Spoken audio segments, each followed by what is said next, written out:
पंजाब के लिए बल्दियाती एक्ट के खिलाफ जमात इस्लामी पाकिस्तान ने रोजा अवामी रेफरेंडम का ऐलान किया। इस सिलसिले में जिला जेहलम में भी अवामी रेफरेंडम कैंप लगाए गए। इस मौके पर ब्यूरो चीफ जेहलम वाजिद महमूद चौधरी ने अमीर जमात इस्लामी यूसी संघोई नुमान फारूक से खुसूसी गुफ्तगू कर रहे हैं।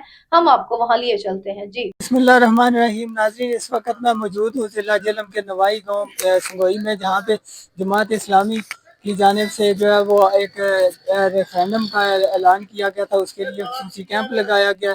तो यहाँ पे मैं बताता चलूँ कि गवर्नमेंट ऑफ पाकिस्तान की तरफ से जो है बल्दियाती एक्ट पास किया गया है, उसके खिलाफ जो है वो जो मुख्तलिफ जो है वो सियासी जमातें भी सरापा एहतजाज है। उन्हीं में से एक जमात इस्लामी है। तो जमात इस्लामी की तरफ से जो है वो अवामी रेफरेंडम का ऐलान किया गया था, जिसकी एक कड़ी यही है कि उसके लिए खसूसी तौर पे कैंप लगाया गया ताकि अवाम जो है बराह रास्त अपनी राय का इजहार कर सके। हमारे साथ मौजूद हैं अमीर जमात इस्लामी यूनियन कौंसिल संगोई कारी नुमान फारूक साहब। तो हम इनसे जानते हैं कि ये उसकी मज़ीद तफसीलात क्या हैं। जी कारी साहब। बिस्मिल्लाहिर्रहमानिर्रहीम। नुमान फारूक, अमीर जमात इस्लामी यूसी संगोई।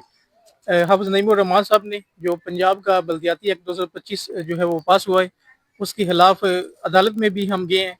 इसमें जो है ना वो बहुत सी सुकम है कि पहले जो बल्दियाती इलेक्शन है वो जमाती बुनियादों पे जो है वो करवाए जाते थे। अब गैर जमाती इलेक्शन करवा के हुकूमत जिस तरह सेनेट के अंदर और मेंबर कौमी असम्बली के अंदर जिस तरह हार्स ट्रेडिंग करती, इस तरह ये निचले लेवल पे भी हार्स ट्रेडिंग करने की कोशिश जो है वो की जा रही। और यहाँ पे बराह रास्त जो अवाम है उसे वाइस चेयरमैन और चेयरमैन जो मुंतखब करते थे पहले, उसका जो बुनियादी हक है सिलेक्शन का, वोट करने का, वो जो है उससे जो है वो छीना जा रहा है। तो हाफ़िज़ नईमुर रहमान साहब ने अवाम से इस बारे में रेफरेंडम करवाया है, अवाम से जो है वो राय ली है।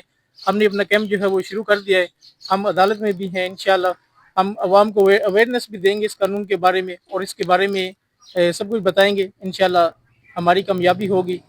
अल्लाह ताला आपको हम सब का हम